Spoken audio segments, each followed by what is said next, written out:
తెనాలి పట్టణంలో గతంలో ఎన్నడూ లేని విధంగా జనరిక్ మందులు, ఫార్మా మందులను ఎవరు ఊహించని రీతిలో ప్రజా ఫార్మసీ వారు స్పెషల్ డిస్కౌంట్లతో అందచేస్తున్నారు. కావున తెనాలి పట్టణ నియోజకవర్గం ప్రజలందరూ కూడా ఈ అవకాశాన్ని ఉపయోగించుకోవాల్సిందిగా కోరుచున్నాము. అడ్రస్ గాంధీ చౌక్, నెహ్రూ రోడ్లో గల గుప్తా ఫ్యాన్సీ ఎదురు, తెనాలి.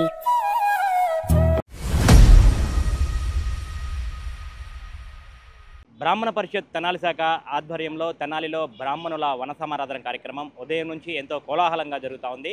తెనాలి బోస్ రోడ్లో ఉన్నటువంటి నూకల రామకోటేశ్వర కళ్యాణ మండపంలో జరిగిన ఈ కార్యక్రమంలో తెనాలి పట్టణంతో పాటు పరిసర ప్రాంతాల నుంచి పెద్ద సంఖ్యలో బ్రాహ్మణ సంఘీయులు అందరూ కూడా తరలివచ్చారు. ఈ కార్యక్రమానికి ముఖ్యంగా కూడా బ్రాహ్మణ కార్పొరేషన్ చైర్మన్ బుచ్చి రాంప్రసాద్ ఈ కార్యక్రమానికి ప్రత్యేక అతిథిగా హాజరై కూడా బ్రాహ్మణ సంఘీయులను ఉద్దేశించి మాట్లాడారు. ముఖ్యంగా చూసుకుంటే కనుక ఇటు గరుడ స్కీమ్ అనేది ఉండేది. గతంలో ఎంతో కాలంగా బ్రాహ్మణ కుటుంబాలకు చెందిన ఎవరైనా చనిపోతే వారికి తక్షణ సాయం కింద 10,000 రూపాయల ఆర్థిక సాయం కార్పొరేషన్ ద్వారా కూడా అందించే పరిస్థితి ఉండేది. అయితే గత ప్రభుత్వంలో ఈ గరుడ స్కీమ్ అనేది కూడా పూర్తిగా ఆగిపోయింది. దాన్ని పునరుద్ధరిస్తున్నాం త్వరలో అని చెప్పి కూడా ఆ చైర్మన్ బుచ్చి రాంప్రసాద్ చెప్తా ఉన్నారు. అట్లాగే సామూహిక ఉపనయనాల కార్యక్రమాన్ని కూడా కార్పొరేషన్ ద్వారా కూడా చేపట్టే చర్యలు చేపడుతున్నాము.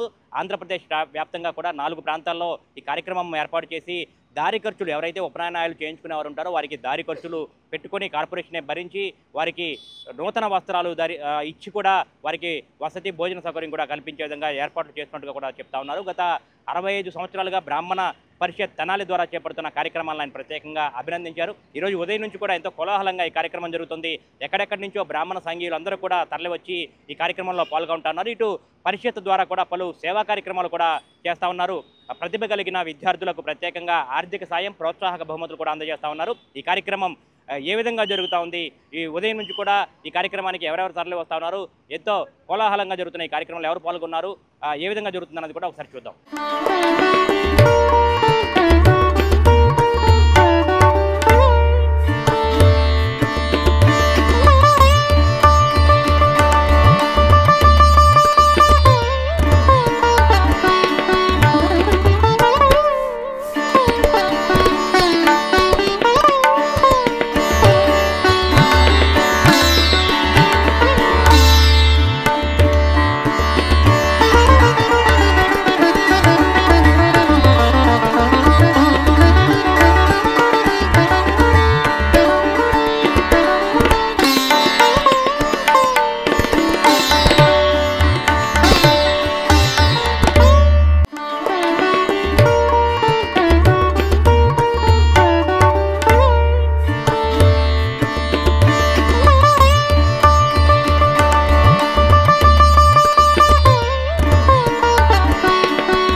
కలవటం ఎంతో ఆనందంగా ఉంది.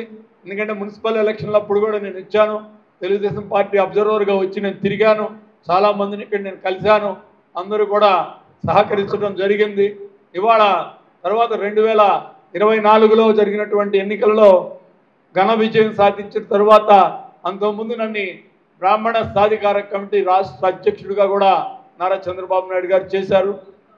దానిలో భాగంగా నేను తెనాలి పట్టణం కూడా వచ్చాం, కొన్ని మీటింగులు పెట్టుకున్నాం. మీ అందరి సహకారంతో కూటమి ప్రభుత్వం అధికారంలో రావటం జరిగింది. వచ్చిన తర్వాత మేనిఫెస్టోలో పెట్టిన విధంగా నేను కార్యక్రమాలన్నింటినీ కూడా ముందుకు తీసుకెళ్తున్నాను.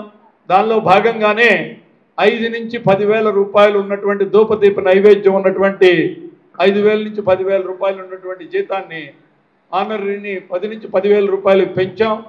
అదేవిధంగా 10 నుంచి 15,000 రూపాయలు పెంచాం. వేదం చదువుకునే పిల్లలకి 3,000 రూపాయలు స్కాలర్షిప్ కింద అయిపోయిన తర్వాత స్టైఫండ్ కింద ఇవ్వటం కూడా జరుగుతుంది. ఇవాళ ప్రతి గుడిలో కూడా ఒక ట్రస్టీ బోర్డు మెంబర్ రావాలి. 5,800 ఎండోమెంట్ గుళ్ళల్లో ట్రస్టీ బోర్డు మెంబర్లు కూడా ఏర్పాటు చేయడం జరిగింది. ఇక్కడ కూడా తెనాలి పట్టణంలో ఈ గుళ్ళన్నింటిలో కూడా నాకు ఎన్ని గుళ్ళు ఉన్నాయో నాకు తెలియదు, పెద్దలు మీరు చెప్పాలి ఎక్కడైనా మిస్ అయితే. ఎందుకంటే దాన్ని ఆ రోజున మేము మేనిఫెస్టోలో పెట్టిన విధంగా ఆర్డినెన్స్ చేశారు. జీవో చేస్తే మళ్ళీ ఏమైనా ఇబ్బంది వస్తుందేమో అని చెప్పి ఆ రోజున ఆర్డినెన్స్ చేసి ప్రతి గుళ్ళో కూడా ఒక ట్రస్ట్ బోర్డు మెంబర్ రావాలని చెప్పి ఆలోచన చేసి చేయడం జరిగింది. దానిలో భాగంగా అన్ని గుళ్ళల్లో కూడా అపాయింట్మెంట్ చేస్తున్నారు.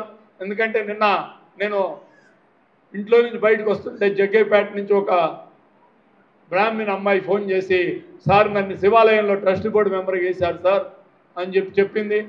ఎంతో ఆనందం వేసింది. అదేవిధంగా భీమవరం వెళ్తే మీటింగ్లో ఇలాగే మీటింగ్ ఉంటే దాంట్లో 8 మంది ట్రస్ట్ బోర్డు మెంబర్లు ఉన్నారు. మా ఊళ్ళమ్మ గుడి, భీమేశ్వర ఆలయం, రామాలయం ఇట్లా చెప్పుకుంటూ ఎండోమెంట్ గుళ్ళల్లో వేయటం జరిగింది. వాళ్ళందరినీ కూడా చూసి ఎంత ఆనందం వేసింది. ఎందుకంటే 1970 దాకా మనకి రాజకీయంగా మనమే ముందున్నాం. బ్రాహ్మణ సమాజమే ఈ రాష్ట్రాన్ని నడిపించింది. తర్వాత రాజకీయంగా ఆర్థికంగా కొద్దిగా వెనకబడుతూ వచ్చాం. ఇవాళ మన ఈ అవకాశాన్ని, ఎందుకంటే గుళ్ళే ప్రతి ఊరికి కూడా ఒక పట్టుకొమ్మలుగా ఉంటాయి. అలాంటి గుళ్ళలో మనం రియాక్టివ్ అయితే మనకి నాయకత్వ లక్షణాలు వస్తాయి. వాటన్నిటిని ముందు పుచ్చుకొని పైకి రావాలని నేను మళ్ళీ ఒకసారి కోరుకుంటున్నా. అదేవిధంగా రేపు రాబోయే మున్సిపల్ ఎలక్షన్లో కూడా మనం ప్రాతినిధ్యం ఉండాలి. 100% 2 మున్సిపల్ కౌన్సిలర్ని అడుగుదామని చెప్పి నేను చెప్పాను, అడుగుతాను. నా మనోహర్ గారిని అదేవిధంగా రాజా గారిని కూడా అడిగి 2 మున్సిపల్ వీటిని మనం తీసుకుందాం. తర్వాత మీ బ్రాహ్మణ పరిషత్ ఇక్కడికి వచ్చినప్పుడు నాకు ఎటువంటి కోరికలు మీరు కోరలా. ఎందుకంటే ఎక్కడికి వెళ్ళినా ఎవరో ఒకళ్ళు ఏదో ఒక కోరిక అయితే కోరతారు. మిమ్మల్ని చూస్తే ఎంతో ఆనందం ఉంది, కొంత బాధగా కూడా ఉంది. ఎందుకంటే ఏ కోరిక కోరకుండా పిలిచి మాట్లాడే అవకాశం కల్పించినందుకు మీ అందరికీ నేను పాదాభివందనాలు చేస్తున్నాను. నాకు తెలియదు మీకు ఏమున్నాయి అని కూడా నాకు ఇప్పుడు దాకా ఎవరు అడగల. కానీ ఒక్కటి మాత్రం నేను చెప్తా, మీకే అవసరం ఉన్నా, బ్రాహ్మణుడికి ఏ అవసరం ఉన్నా నేను మీ తోడు ఉంటాను, మీకు అండగా ఉంటాను, మీతో పాటు ఉంటాను. మీ సోదరుడుగా నన్ను భావించండి. మీకు ఏ అవసరం ఉన్నా నా దగ్గరికి రండి, నాకు చేతనైన సహాయం నేను చేస్తాను అని నేను మరొకసారి మీకు మనవి చేసుకుంటున్నా. ఇక ఇతర రాజకీయ వ్యవహారాలు పోవటం లేదు. ఎందుకంటే ఇది రాజకీయ సమావేశం కాదు కాబట్టి నేను రాజకీయాల గురించి మాట్లాడను. అందుకని మీరు మేము చేసే ప్రోగ్రామ్స్ ఏంటి అనేది ఒకసారి ఆలోచించుకోండి. కోఆపరేటివ్ సొసైటీ మనకు ఉంది. మీరు ఎందుకంటే ఇంటికి ఒక ఎంటర్‌ప్రెన్యూర్ ఉండాలన్న ఆలోచన విధానంతో ఈ ప్రభుత్వం ముందుకెళ్తుంది. చంద్రబాబు నాయుడు గారు కూడా నాకు అదే చెప్పారు. నేను దానికి కట్టుబడి ఉన్నాం. దానిలో భాగంగానే మిగతా కార్పొరేషన్లకి లేనటువంటిది మనకు ఉన్నటువంటిది ఒక కోఆపరేటివ్ సొసైటీ మనకు ఉంది కాబట్టి మనం మన పిల్లల్ని, ఎందుకంటే 70 దాకా ఇందాక చెప్పాను, రాజకీయంగా వ్యాపారంగా కూడా మనమే ముందున్నాం. తర్వాత ఎందుకో మనకు ఒక రాజకీయంగా అవకాశాలు తగ్గిపోయిన తర్వాత ఒక ఆర్థికంగా కూడా మనం విలేజెస్ దాటి బయటికి రావడం, సిటీ దాటి బయటికి వెళ్ళటం, దాంతో ఇన్సెక్యూర్డ్ ఫీలింగ్ వచ్చి ఇక్కడ ఉన్న ప్రతి ఒక్కళ్ళు కూడా వ్యాపారం చేయడానికి ఇష్టపడరు. నేను వ్యాపారం చేసి పైకి వచ్చాను, కష్టపడి పైకి వచ్చాను. కానీ ఇక్కడ ఉన్నటువంటి మీరు మీ పిల్లల్ని వ్యాపారంలో పెట్టాలంటే భయం ఉంటుంది. మీరు ముందు మీ పిల్లాడికి ఏం చెప్తారంటే, అయ్యా ఒక 20,000 రూపాయలు 25,000 రూపాయలు ఉద్యోగం చూసుకోరా, నువ్వు పెళ్లి చేస్తే నీ భార్య కూడా 25,000 రూపాయలు ఉద్యోగం వస్తుంది, ఇద్దరు 40,000-50,000 సంపాదించుకుంటే సుఖంగా మా కళ్ళ ముందు ఉంటారు, హ్యాపీగా ఉంటారని మీరు చెప్తారు తప్పితే వ్యాపారం చేయమని ఎవరు కూడా సలహా ఎవరు. ఎందుకంటే మన నరంలోనే ఒక సేఫ్టీ, ఒక గౌరవం. ఎందుకంటే నాకు చాలామంది స్నేహితులు చెప్తారు, రాయపాటి సంవత్సరాలు మాట అంటాడు, ఆర్థిక పరమైనటువంటివి సలహాలు తీసుకోవాలంటే బ్రాహ్మణుని పక్కన పెట్టుకుంటే సుఖంగా ఉంటామయ్యా, మీరు మా డబ్బంక చూడరు, నీకు కావాల్సిన నోటికి చేతికి ఇస్తే చాలు, మిగతా నీకేం అక్కర్లేదు, నేను ఎంత సంపాదిస్తున్నాడో చూడను. అందుకని ప్రతి చోట నాకు ఒక బ్రాహ్మణ సలహాదారుడు ఉంటాడు, నా ఆర్థిక పరమైన బ్రాహ్మణులకి అప్పచెప్తానని చెప్పినటువంటి సందర్భం ఉంది. అందుకని మనం ఎంతసేపటికి నోటికి చేతికే చూసుకుంటాం, ఉంటే చాలు అనుకుంటాం. ఆ విధంగా కాకుండా ఇవాళ నేను మిమ్మల్ని ఒకటే మీ ద్వారా నేను కోరుతున్నా, ఇక్కడ చాలామంది పెద్దవాళ్ళు వచ్చారు, పిల్లలు వచ్చారు, మీ అందరినీ నేను ఒకటే కోరుకునేది ఏంటంటే, మీ పిల్లాడు ఉద్యోగంలో ఉంటే ఇంట్లో ఉన్నటువంటి ఆడపిల్లకి వ్యాపార అవకాశాలు ఏమైనా ఉంటే చూసి చిన్న వ్యాపారం పెట్టిన నలుగురు కనుక వచ్చి కోఆపరేటివ్ సొసైటీలో మీరు కాంటాక్ట్ చేస్తే 1,60,000 రూపాయలు లోన్ ఇస్తాం. చిన్న వ్యాపారంతో స్టార్ట్ చేసి మనం పైకి రావచ్చు. దానికి ఉదాహరణే కాఫీ డే 20,000 కోట్ల రూపాయలు అప్పులో ఉన్నటువంటి వ్యవస్థని ఆయన చనిపోయి సూసైడ్ చేసుకున్నాడు నదిలో దూకి. బెంగళూరులో మీ అందరికీ తెలుసు, బ్రాహ్మడే సూసైడ్ చేసుకుంటే ఆమె భర్త చనిపోయాడు, ఏం చేయాలో తెలియదు, అప్పులు ఏం చేయాలో తెలియని పరిస్థితిలో ఒక వీర నారి లెక్క బయటకు వచ్చి 22,000 కోట్ల రూపాయలు ఆర్థికంగా అప్పుల్లో ఉన్నటువంటి సంస్థని లాభాల్లోకి తీసుకొచ్చింది వీర నారి కనకదుర్గమ్మ లాంటి ధైర్యంతో పనిచేసినటువంటి మహిళ. అలాంటి మహిళలు చాలామంది ఉన్నారు. అమ్మా, మీకు నేను చేయెత్తి దండం పెట్టేది ఒకటే, మీ పిల్లల్ని మీరు వ్యాపారంలో పెట్టండి. ఆర్థికంగా బలపడితే రాజకీయంగా మనం బలపడతాం. రాజకీయంగా మనం బలపడితే మన జీవితాలు బాగుంటాయి. ఒక్కసారి ఈ విధంగా మీరు ఆలోచించి మీరు ఏం చేయాలన్నా నేను మీతో ఉంటానని చెప్పి మరొకసారి తెలియజేసుకుంటూ సెలవు తీసుకుంటాం. ఎంతోమందికి చాలా ఉపయోగపడింది. దాన్ని గతంలో 10,000 ఇచ్చారు.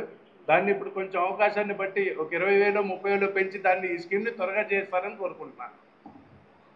ఎందుకంటే నేను రాజకీయాలు కాదు కదా, ఇదేంటంటే జస్ట్ ఒక వన సమారాధనకు వచ్చినప్పుడు మర్యాదగా మాట్లాడి వెళ్ళాలని చెప్పి నేను మాట్లాడలేదు.